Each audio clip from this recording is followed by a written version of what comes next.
சகோதரத்த பவன் சொல்லக்கூடிய குழந்தை பாக்கியத்தை ஏற்பண்ணி இருக்கக்கூடிய அமைப்பு. தன்னுடைய தந்தையார் ஸ்தானம், தாயார் ஸ்தானம் பலகீனமாக இருக்கிறவங்க அல்லது தாய் தந்தையருக்கு கண்டச்சாரம் இருக்கிறவர்களை அல்ல அல்ல விநாயகரை வணங்க வணங்க அவங்களுடைய ஆயுள் பலத்தையும் கூட்டுவான். ஆணை முகத்தான். மிருகசீஷ நட்சத்திரம், திருவாதிரை நட்சத்திரம், புனர்பூச நட்சத்திரக்காரங்களாம் நினைவில் கொள்ளுங்க.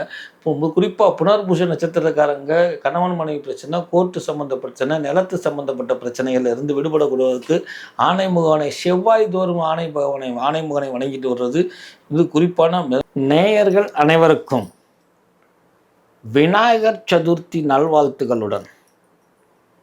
விநாயகர் சதுர்த்தி அப்படின்னு சொல்லக்கூடிய இந்த விநாயகர் சதுர்த்தியில் இருந்து, அதாவது 2024 விநாயகர் சதுர்த்தியில் இருந்து 2025 விநாயகர் சதுர்த்தி முடிக்க நம்ம முதல் கடவுளாகிய விநாயக பகவானுடைய பிறந்த நாளில் இருந்து அவன் அருளால் பிறந்த நம்ம 12 ராசிகள் 27 நட்சத்திரத்துக்கு ரிப்பீட் பண்ணுறேன் 12 ராசிகள் 27 நட்சத்திரத்துக்கு விநாயக பகவான் அருளால் அடுத்த விநாயகர் சதுர்த்தி முடிக்க 12 ராசிகளுக்கு உண்டான பலாபலன்களை பார்ப்போம்.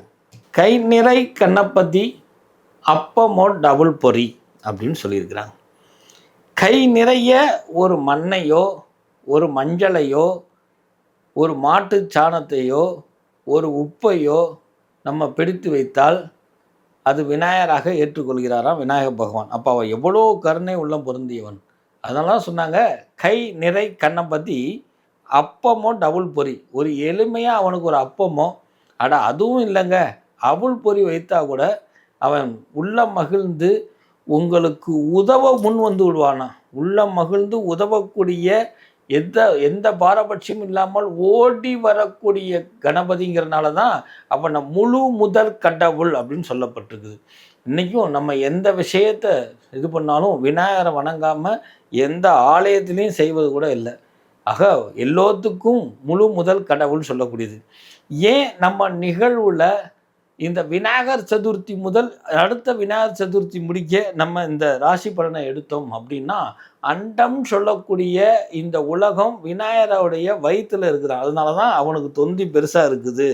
அப்பேற்பட்ட முழு கனவுளை நம்ம வணங்கும் பொழுது இந்த அண்டம்னு சொல்லக்கூடிய இந்த பூலோகத்தில் நம்ம பிறந்திருக்கிறோம்.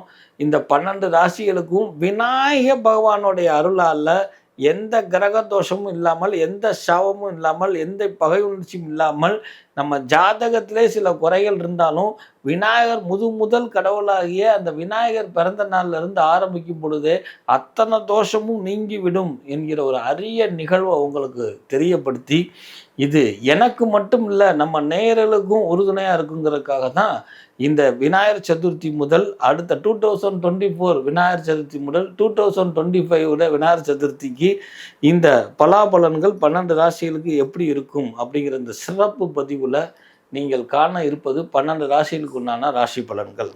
நேயர்கள் அனைவருக்கும் திருவண்ணாமலை ஆனந்தல்வாரின் இனிய வணக்கம். விக்ன விநாயகா அப்படின்னு சொல்லக்கூடிய இந்த விநாயகர் சதுர்த்தி பலன்களில் மிதுன ராசி நேயர்களே சார் நான் எல்லாமே இருக்குது சார் ஆனால் அப்படின்னு சொல்லக்கூடிய ஒரு ஆச்சரியக்குறி கேள்விக்குறி இருக்குதா, அதை மாற்றி விடுவான். 2024 மட்டும் இல்லை 2025 அப்படிப்பட்ட ஒரு அற்புதமான ஒரு நிகழ்வை இந்த விநாயகர் சதுர்த்தி மிதுன ராசிக்கு வாரி வழங்க இருக்கிறது. என்ன சார் அப்படின்னா, விரயத்தை தடுக்கக்கூடிய ஆற்றல் இந்த விநாயக பகவானுக்கே உண்டு. அது சுப விரயமாக இருந்தாலும் ஆற்றுல போட்டாலும் அளந்து ஓடுன்னு சொல்வதற்காக அந்த சுப விரயமாக இருந்தாலும் கூட அதை கட்டுக்குள் வரைத்து சேமிப்பை கூட்டக்கூடிய அமைப்பு. எதெல்லாம் மிதுன ராசிக்காரர்கள் இழந்து ஒரு இலக்கை அடையன்னு நினைச்சாங்களோ அது நடைமுறையில் இருக்குது. ஆனால் இழந்த பொருள்களுக்கு அடைய முடியாத ஒரு அவசர நிலையில இருந்து மாற்றத்தை கொடுத்து, எதற்காக நோக்கம் நல்லதாக இருந்தாலும் இழந்ததை எல்லாம் மீட்டு கொடுக்கக்கூடிய அமைப்பை விநாயக பகவான் நடைமுறை கொடுக்கக்கூடிய அற்புதமான காலகட்டம் இப்போ நடைமுறைக்கு மிதுன ராசியில் வருது. நெடுநாட்கள் திருவாதிரை நட்சத்திரத்தில் இருக்கிறவங்க, புனர்பூச நட்சத்திரத்தில் இருக்கிறவங்க, ஒரு குழந்தையோட இருக்கிறவங்களுக்குலாம் இன்னொரு சகோதரத்த பவன் சொல்லக்கூடிய குழந்தை பாக்கியத்தை ஏற்பண்ணி இருக்கக்கூடிய அமைப்பு. தன்னுடைய தந்தையார் ஸ்தானம், தாயார் ஸ்தானம் பலகீனமா இருக்கிறவங்க, அல்லது தாய் தந்தையருக்கு கண்டச்சரம் இருக்கிறவர்களை அல்ல அல்ல விநாயகரை வணங்க வணங்க அவங்களுடைய ஆயுள் பலத்தையும் கூட்டுவான், ஆணை முகத்தான் அப்படின்னு சொல்லக்கூடிய அமைப்பை மிதன ராசிக்காரர்களுக்கு இந்த விநாயக பவன் நடத்தி கொடுக்கக்கூடிய அமைப்பு. தன்னுடைய ஹெல்பிங் மைண்ட், அது தன்னுடைய பழக்க வழக்கத்தினால் ஏமாற்றப்பட்டது மட்டும் இல்லாமல் பரிதவிப்பில் தெரிந்த மிதன ராசி அன்பர்களே, ஆணை முகானை வணங்குங்கள், ஆணை முகானுக்கு சேவை செய்யுங்கள், ஆணை முகானை பற்றி கொள்ளுங்கள், உங்கள் படாத பாடுபட்ட கஷ்டத்தில் இருந்து விடுதலை கொடுப்பான் என் அப்பன் ஆணைமுகன் என்பதை மிதன ராசியில் இருக்கக்கூடிய மிருகசீஷ நட்சத்திரம், திருவாதிரை நட்சத்திரம், புனர்பூச நட்சத்திரக்காரங்களாம் நினைவில் கொள்ளுங்க. குறிப்பாக புனர்பூச நட்சத்திரக்காரங்க கணவன் மனைவி பிரச்சனை, கோர்ட்டு சம்மந்த பிரச்சனை, நிலத்து சம்பந்தப்பட்ட பிரச்சனைகள் இருந்து விடுபடக்கூடாதற்கு ஆணைமுகனை செவ்வாய் தோறும் ஆணைமுகனை வணங்கிட்டு வர்றது இது குறிப்பான அபிவிருத்தியான பலனை கொடுக்கும்.